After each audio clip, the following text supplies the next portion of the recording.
रागोनखौ माबादि बुंनो हायो नोंथाङा दिनैनि समाव? आंथ' 100% आङो माने देरहागोन देरहायैनि खुनु बाथ्रानो गैया आरो देग्लाय आरो साबसिन देरहागोन होननानै आं साननानै लादों। गामाखालि समफ्राव जेरैबायदि देरहाबोदों बेनिख्रुइ साबसिनै गोरलैसिनै बांसिनै माने देरहानो हागोन बेखौ एकदम रोखा रोखा माने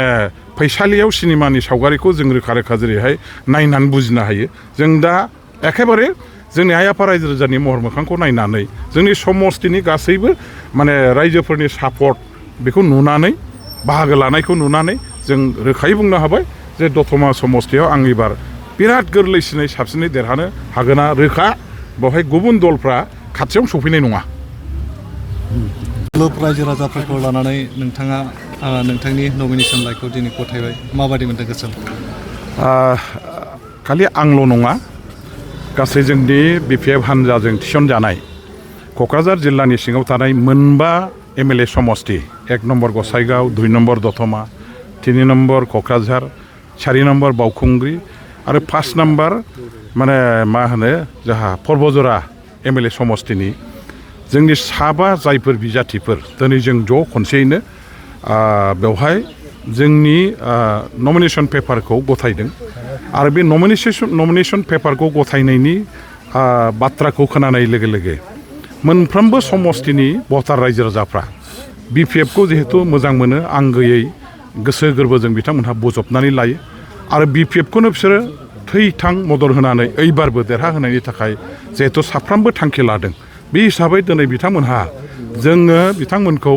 एफा बुरजा मानसि फैनांगौ होननानै हांख्रायहराखैमोनब्लाबो लिंहराखैमोनब्लाबो गावसोरनो गावसोर गोसो जानानै बेबायदि मोनसे अखा बांखानि बोथोरावबो बिथांमोनहा गिदजाब फालो फालो फैनानै जोंनो मददखौ होफैदों, जोंनो आशीर्बादखौ होफैदों आरो जोंखौ हेफाजाब होनानै जों बिपिएफजोंनो दं होननानै जोंनो मोनसे माने बिसास मोनसे आस्थाखौ बिथांमोनहा दिनै दिन्थिदों आरो बिपिएफनि सक्तिखौ दिनैहाय सारा क'क्राझार टाउननि गेजेराव बिथांमोनहा माने फोरमायनो हादों। दा आं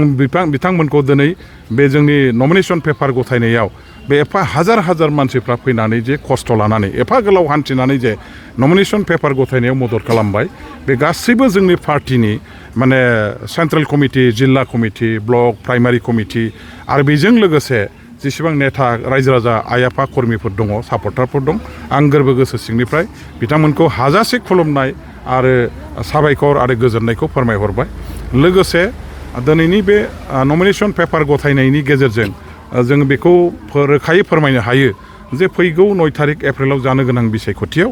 जोंनि बिपिएफ हान्जाजों थिसनजानाय क'क्राझार जिल्लानि मोनबाबो एमएलए समस्तिनि बिजाथिफ्रा हाजार रायजो राजानि माने हाजार भट एखेबारे बयनिख्रुइ बांसिन भट लानानै साफ्रोमबो मोजाङै देरहासार जानो हागोन आरो बेवहाय गुबुनफ्रा देरहानायनि खुनु लामाबो गैया आरो खुनु बेबायदि माने ओंथिबो गैया। बे हिसाबै दिनै रायजोफ्रा स्ट्रं मोनसे डिसिसन लादों जिहेतु हाग्रामा महिलारि बिथाङा बिटिसिआव